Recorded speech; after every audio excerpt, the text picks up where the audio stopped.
Hello and welcome to another episode of Gemstone Mine. I'm John, and today we have another lesson from cEDH. cEDH is a metagame within the Commander format that sits at one extreme with highly consistent, highly efficient decks. Not all cards are equally powerful in all formats, or even in all metagames, but there are lessons to be learned from how players are brewing some of the most powerful cards in Magic's history. Today, we're going to be doing a little bit of practice what we preach, and we're going to be using a deck I built using lessons from cEDH to try to illustrate a concept that I find really helpful when I'm playing a game of Commander. And this is now like the 7th time that I've tried to record this, but I keep finding issues with the script, and I keep thinking I can just tweak it in post, and then I keep finding more issues with how I organize the script in the first place. So I kept coming back, rewriting, re-scripting, re-recording, finding even more issues. So I guess here's to hoping that 7th time's the charm. And little did John know that his recording setup for video was actually completely borked. That's right, webcam on, recording, no usable footage. This is why you must endure a video with static images and funny pictures. Preamble out of the way, let me just say thank you once again for joining us. If you're enjoying this or any of our other episodes, please, if you feel you've earned it, give us a like, subscribe, leave us a comment on YouTube. You can also find us on Twitter where we are at gemstoneminemtg, or you can send us an email, gemstoneminepodcast@gmail.com. With that out of the way, let's get started. We're going to talk about a concept that I want to call crowd control for now, at least until I can think of a better way to describe it.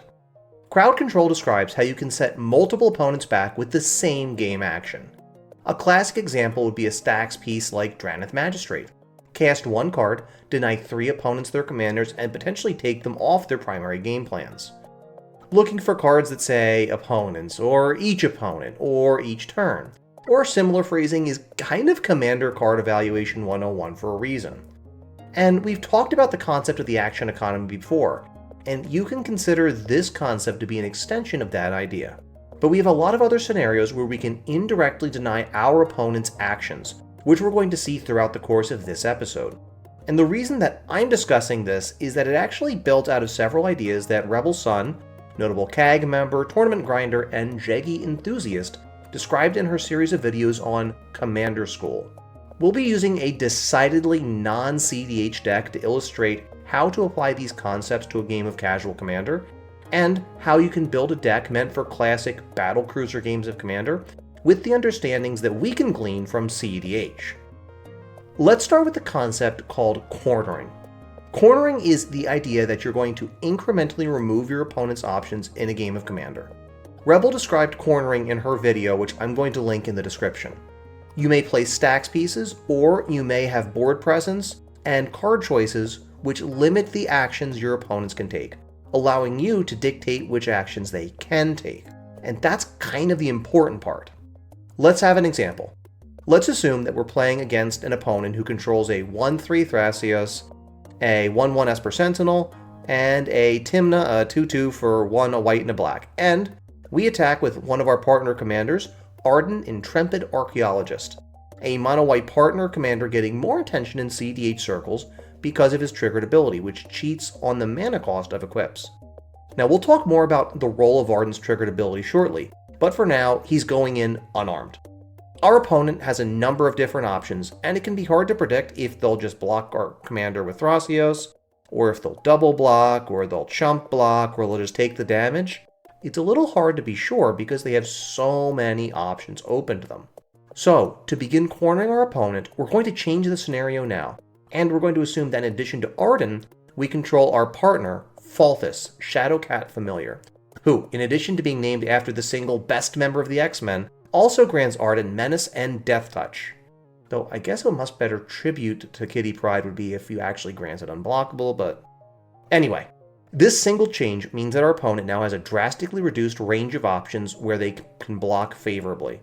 If they want to prevent Arden from connecting, they will be losing at least 2 creatures. If they want to remove Arden, they're no longer trading 1 for 1, but they'll be 2 for 1ing themselves. At least one of their commanders dies if they block. Now we come back around to Arden's triggered ability. At the beginning of combat on your turn, you may attach any number of auras and equipment you control to target permanent or player. So let's add on a Sword of Fire and Ice, making Arden a 4/4 who relevantly has protection from blue and red. Now Thrasios can't legally block Arden, and when combined with Menace, our opponent still needs to block with at least 2 creatures if they want to block at all. Our opponent's many different options have been boiled down to a simple binary choice. Will they double block with the Sentinel and Tymna, losing both in the process and leaving Arden alive? Or will they let Arden connect? Our opponent has been cornered by our board presence, and what was once an array of options to interact with our combat step has been turned into a binary by our card choices. Rebel's video is excellent because it goes on to talk about how cornering an opponent limits not only our opponent's choices, but it also gives us the ability to better predict which options our opponents will take. Continuing with our example of Arden wielding a Sword of Fire and Ice, while buddied up with Falthus, we know what blockers on board our opponents can choose from, and we can probably predict that they won't be willing to give up 2 huge card advantage engines in Tymna and Esper Sentinel early on, so we can probably count on Arden connecting. Further, we can pare down the number of pieces of interaction that they can possibly use to interact with our combat step. Protection from red means we won't be seeing a burn spell come down to take our commander out, but a white removal spell like Swords to Plowshares is still a very valid piece of interaction for us to consider. This means we can prioritize other parts of our turn to develop our board and sculpt a hand which protects against those eventualities, allowing us to develop a plan which interacts with their likely plans. If our opponents are staring down a commander with protection from multiple colors, let alone 2 commanders with protection from multiple colors, they may decide that rather than spend pieces of interaction to remove the equipment and then to remove the commander, it's more efficient to just wipe the board. Or we may force them to play out a creature who can allow them to block at all when their life totals get low enough. Once we have our opponent cornered, the next step in crowd control is to limit our opponent's chance to break out of the corner. And Rebel describes this as applying pressure, or in other words, putting an opponent on the clock. As an opponent's life total drops closer to 0, they're closer to elimination, and the number of chances they'll get to find an answer gets smaller and smaller. Voltron-style commanders are better at applying this kind of pressure than most other combat-focused creatures, since they only need to apply 21 damage to score an elimination. And this is actually why the deck I'm using in the extended example in this episode features Arden and Falthus. When combined, these partners' abilities complement one another very well and create a number of potential board states where we are comfortable applying direct pressure to 2 different opponents with 2 different commanders who each represent a reasonable clock. With a Sword of X and Y, either one of our 2/2s with Menace and Death Touch become 4/4s with Menace and Death Touch and protection from 2 colors worth of blockers. There's an argument to be made that maybe Armix Filigree Thrasher is just a better choice of partner for Arden because Armix also provides removal in the command zone, but only Falthus gives us the option to go double dragon on our opponents and threaten 2 different opponents with Voltron damage.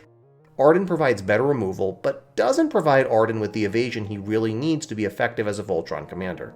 2 Voltrons are better at crowd control than 1. A cornered opponent with 40 life and 0 commander damage has many more options than a cornered opponent with 25 life and 15 commander damage. The former is probably relieved to top deck Aristic Study, while the latter is probably wishing they just top decked their Cyclonic Rift instead. Equipment is seeing renewed interest in cEDH thanks to Arden, and credit is due to brewers like Sakira from Who Brewed This and Callahan from the Mind Sculptors for their work on Naya Hipster stacks and both Jeskai and Esper Stoneblade respectively. These are Arden brews that have been proving themselves in cEDH gameplay. Many of the best pieces of equipment in Commander allow for repeatable forms of card advantage that these cEDH decks explore. The Swords of X and Y cycle just being the poster children for this, but I'd also like to point to Umezawa's Jitte as another powerhouse at picking off small utility creatures. A well-built package of equipment in a deck that hopes to corner opponents through combat step can really grind out a lot of value. I'm going to use Sword of Fire and Ice as we talk about another concept from Rebel Sun's Commander School: sticky interaction. Sword of Fire and Ice allows us to draw a card whenever the equipped creature connects with an opponent. And like any responsible Orzhov player, we can potentially draw into lots of good interaction. Swords to Plowshares, Dam, Despark, Leave No Trace, Zealous Persecution, Path to Exile, Soul Partition, tons of ways to get rid of creatures who are getting in between us and victory. And our opponents may decide to try to get out of their predicament by playing more creatures than we have removal, buying time until they can find an answer. Rebel describes stickiness as how hard or easy it is for your opponents to pressure you to spend the interaction in your hand. Sword of Fire and Ice also gives us 2 damage whenever we connect, allowing us to pick off utility creatures or would-be trump blockers. Going back to our example of our opponent who controls Thrasios, Tymna, and Esper Sentinel, we could use our trigger from Arden connecting with Sword of Fire and Ice to pick off that Esper Sentinel, meaning that our opponent needs to have another legal blocker out on their turn to have any chance of blocking Arden. We've put them behind, and we're forcing them to react to our game actions. And we can just keep that Swords of Plowshares that we just drew off of the combat damage trigger for later, if things get really dicey. In a deck that's meant to grind, we want to be able to take game actions without going down on cards in hand. This is a form of virtual card advantage which we can use to incrementally apply even more pressure to our opponents, and eventually overwhelm them. I'll post a link to the deck list for Arden and Falthus in the description of this episode, which really started out as an exercise of how much value can I really squeeze out of Death Touch, and wound up being more of an exercise in trying to apply this concept of crowd control, dovetailing off of Rebel Sun's concepts of cornering, pressure, and stickiness to create a deck that can assert its game plan without needing to spend tons of cards from its hand to do so. Falthus wound up creating a very unique and very synergistic relationship with Arden, and the combination of menace and protection proved to be an exceptionally difficult set of abilities for opponents to block successfully.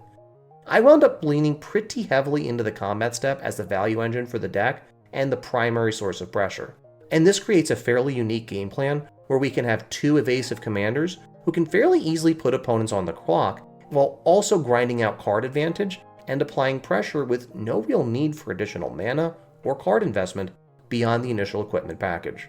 Most of the games where this deck has been successful have included each of these partners putting a different opponent on the clock with commander damage while using triggers from equipment to stay ahead of the third opponent who's just having their life total chiseled down by other creatures.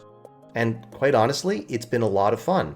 I've been able to apply some really interesting theories from cEDH right to a Battlecruiser style deck, and you don't get much more Battlecruiser than good old-fashioned Voltron damage. So that about wraps it up for this week's episode. I hope you enjoyed it. If you did, feel free to give us a like or subscribe. If you got questions, you can ask down in the comments on YouTube.